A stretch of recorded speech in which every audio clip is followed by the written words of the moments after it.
Way down at the bottom of the world, there's this ticking clock. It's made of ice, and its countdown is measured in millennia, centuries, and maybe, just maybe, even decades. Today, we're heading right to the front lines of climate change, to a place that's earned the nickname the Doomsday Glacier. And when you look at a picture like this, it's easy to just see a vast, empty wasteland, right? But it's not. This is an active battleground. And what happens right here over the next century, well, it's going to be felt in pretty much every coastal city on Earth. The thing is, if this single chunk of ice goes, it's not going to go alone. No way. It could actually set off a chain reaction and take a huge part of the continent with it. So to really get how that's possible, we've got to zoom out and look at the big picture. Okay, so to get a handle on the Doomsday Glacier, first we need to understand its home. I mean, Antarctica, it's not just another continent. It's more like a climate engine for the entire planet.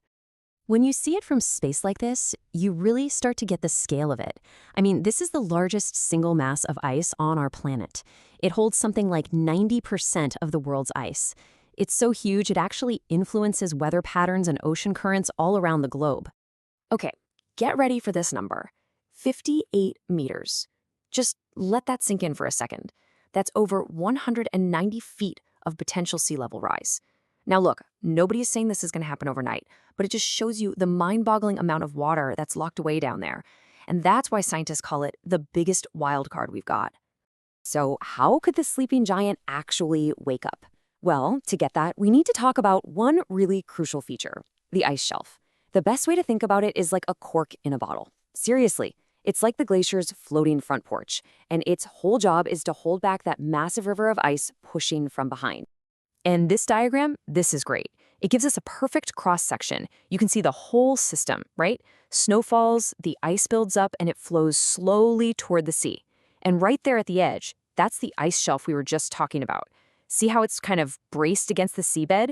Those are called pinning points, and they act like a natural dam. They create the back pressure that slows everything down. The stability of the whole shebang depends on that floating cork staying put. All right, so now that we've got the basics down, let's zoom in. We're going to focus on one very specific and very vulnerable spot in West Antarctica. We're talking about the Thwaites Glacier. And yeah, it's so important to our future that it's earned that pretty scary nickname. Just take a look at these numbers. Thwaites, this isn't just some random block of ice. It's practically an ice sheet all by itself. We're talking about something the size of Florida or Great Britain. If it collapsed, just Thwaites, that's over 2 feet of sea level rise globally. But here's the real kicker. The big fear is that Thwaites is basically the plug holding back the rest of the West Antarctic ice sheet. And that holds over 3 meters. That's almost 10 feet of potential sea level rise. I mean, that's enough to swallow huge parts of coastal cities, from Miami all the way to Mumbai.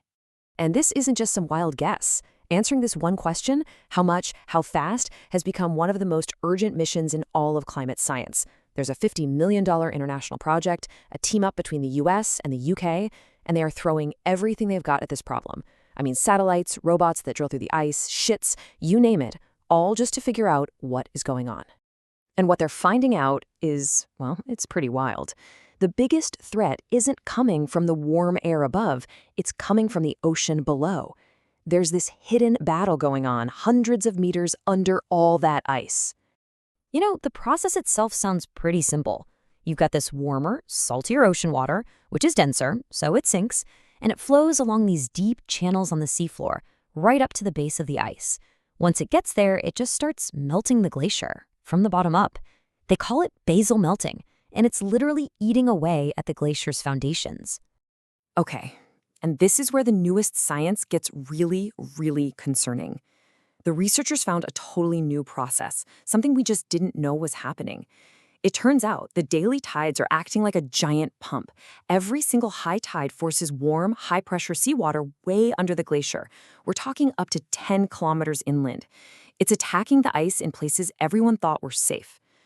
And it's not just that one thing. The evidence is just piling up. The last big ice shelf holding Thwaites back, it's fracturing, big time. It could totally break up in the next decade. Then you've got these underwater robots that found the melting isn't smooth at all. It's happening in these weird, complex, super concentrated channels. And maybe the most alarming thing, by mapping the seafloor, They figured out that in the past, this glacier has retreated twice as fast as it is right now.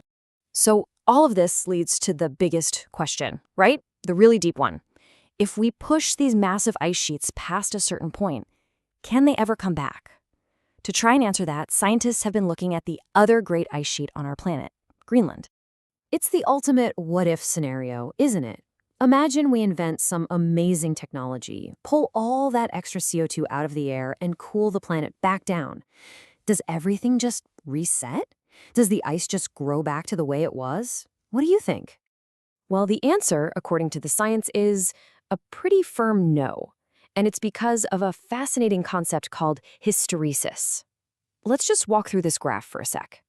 As we go from left to right on that solid black line, CO2 is going up, and you can see the ice volume is dropping. Simple enough? But here's the crazy part. If we were to turn things around and start lowering CO2, the ice doesn't just retrace its steps. It follows this lower dashed line. To get the ice back to where it started, you'd have to make the planet way colder than it was before the melting began. It's like the system has a memory, and it doesn't just forget what happened. So the takeaway here is absolutely crucial. Once you cross a certain line, a tipping point, the whole process becomes irreversible, at least on any time scale that matters to us. Even if you could magically reset the climate thermostat back to normal, the ice sheet itself won't fully recover. It's locked into a new, stable state, just a much, much smaller one. And for Greenland, scientists have actually put a number on it. They think that once it loses more than about 0.4 meters worth of sea level rise, that huge southern part of the ice sheet is just gone. It's committed to melting no matter what we do with CO2 after that point. And this isn't just some weird thing about Greenland. This is a fundamental principle of how these giant ice sheets operate. Okay, so let's bring this all back to Thwaites. We've looked at how it works, the hidden dangers underneath, and this really scary idea of irreversible tipping points. So what does it all mean for us, for our future? Well, what the research is telling us right now is that because of the warming that's already baked in, some amount of continued ice loss from Thwaites is pretty much unavoidable at this point. It's locked in. But, and this is a really big but, the absolute worst-case scenarios, a super fast total collapse within our lifetimes, that's not inevitable. Not yet. And the science is really clear here. What we do now still matters. A lot. The computer models show that if we make major cuts to greenhouse gas emissions and stick with them, it can still make a huge difference.